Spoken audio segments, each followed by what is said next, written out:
Alright, so I'm Henry Giuliano, as hopefully you guys know, and for my IO, this was my topic, or my thesis.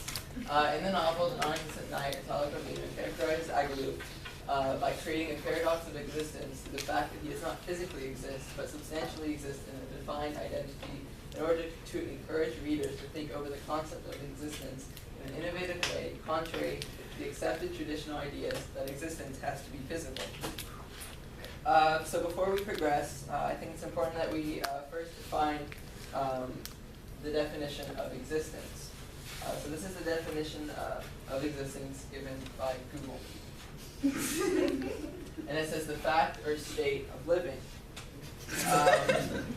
Very simple. So what is the societally accepted beliefs of existence? Usually most people in our modern society would agree that existence equals physicality. In other words, one has to be physical in order to be considered existent. So these would be your five senses. But what if there was a counter-statement that is contradicting the societal norm and states that a being can exist without being physical? So let's dive into the text. So let's dive into the text by analyzing the two main characters of the novel. First, we have Agaluf. He's non-existent. He's always in his best state. His armor is always it's always been the best in the land. Everybody wants his armor. It's always scratchless, but he doesn't really exist. Well, he doesn't exist at all. And it says, from page 5, it says, the king had reached a knight entirely in white armor. Only a thin black line ran around the seams. The rest was light and gleaming, without a scratch, well finished at every joint with the helmet, surmounted by a plume of some oriental conch, changing with every color of the rainbow. So we all know that although Agaluf does not physically exist, he's very well put together, and he has a very strict identity of what he represents and what he believes in. And now we have Gerdelu. He exists, but he's never really presentable, and he's always taking on new identities as he progresses in the novel, and he really is a madman. Page 39 says, he was thrusting his head into the mess tin, which he had put on the ground, as if he were trying to get into it. The good gardener went to shake him by the shoulder. When will you understand, Martinzoon, that it's you who must eat the soup and not the soup you? Don't you remember? You must put it to your mouth with a spoon. So why would Calvino include a character in creating two characters that are so different and opposite in every way? And I believe that he did this because he created Agaluf, a man with no body but with strict definition, to make the reader process and question the widely societal accepted form of existence, which would be physical appearance. So he conveys that a true measure of a man is his character, morals, and personal identity, and that a mere body does not make one man better than another man. All right. So so I'm going to show a sort of rubric or criteria that most people in society believe that a being has to meet in order to be considered existent.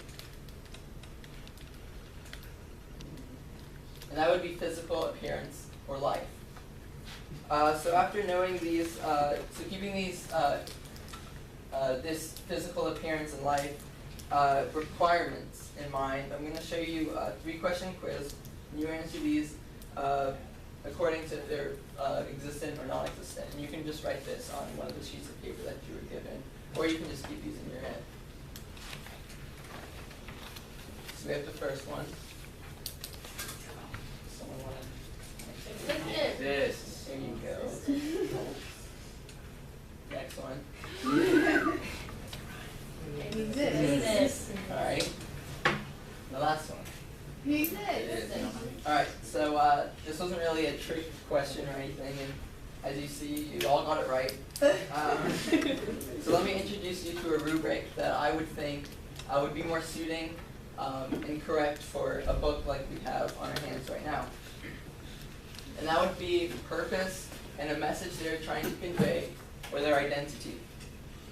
And so this is very two minimal factors that we see, but we can see that this fits mostly all the characters, and especially Agilulf in the book.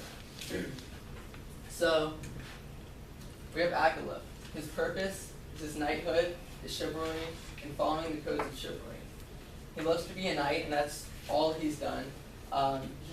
He puts his standards to an utmost expectation, and everybody looks up to him as he is the perfect knight. His message is his Christianity and his morals. As you know, he is a Christian knight, and he fights for his beliefs, and he has very high morals. So now let me put this pencil. So as you can see, it's just a pencil. It's nothing too special. But we can see that its purpose is obviously to write. That's usually what people use pencils for, unless you're one of those weird people who eat them. But its purpose is to write.